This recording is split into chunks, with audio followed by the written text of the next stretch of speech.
Meryl Streep is calling bull on something very interesting in today's entertainment city. But first, we're going to a galaxy far, far away where we're sensing a certain dark presence.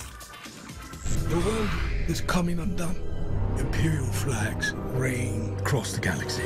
We got a teaser 4 months ago. Now we're getting the first full-length trailer for Rogue One, a Star Wars story. A major weapons test is imminent. We need to know how to destroy it. If you're really doing this, I want to help. Here's the most important takeaway from our new glimpse into the galaxy far, far away. Darth Vader's shadow looms over the new trailer. Rogue One comes on the heels of the massive record-breaking success of last year's The Force Awakens and stars franchise newcomer Felicity Jones as rebel fighter Jyn Erso. This is our chance to make a real difference. It's set to hit theaters December 16th. Little update for you now. In this week's most dramatic drama, the Fast 8 feud between The Rock and Vin Diesel. As we reported, The Rock called out his male co-stars for being candy, which was allegedly directed at Diesel. Then Diesel posted a cryptic and somewhat creepy video implying that he had his own side of the story to tell. Now the pair's franchise co-star Tyrese has jumped into the fray with an Instagram post in support of Diesel, writing in part, "If no one else will jump out there and stand up, I will. You're my brother for life. Let's keep it positive and keep rocking this thing." Fellow star Ludacris seemed to silently echo that with this throwback photo of the Fast cast without Johnson. Ouch.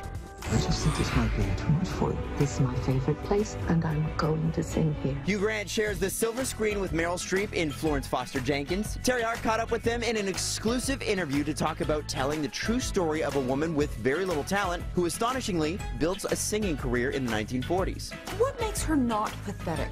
What makes her something that is aspirational to us? I don't know. Don't you know people who come into the room and even when it's a sort of a dreadful day, they just come in full of everything that's good in the world. And I think Florence, there was something in her singing that had sort of that joy.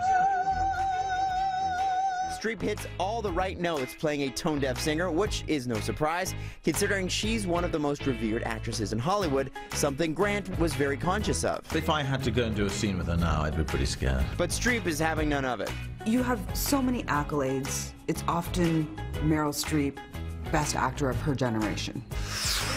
That's just bull. I mean, it's just bull. It's just a thing that now trails me like a bunch of tin cans. It's not true. Florence Foster Jenkins hits theaters today.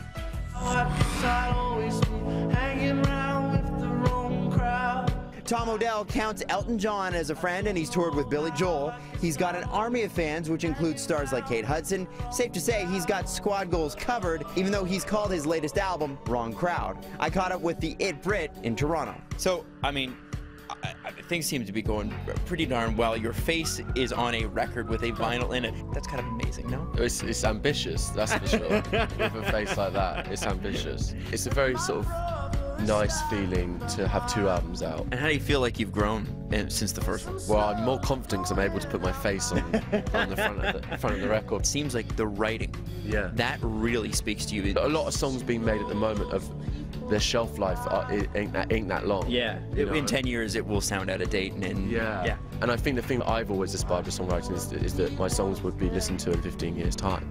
Around me, there's a fly. And as always, get your entertainment news first in the morning. There really is a fly around my head.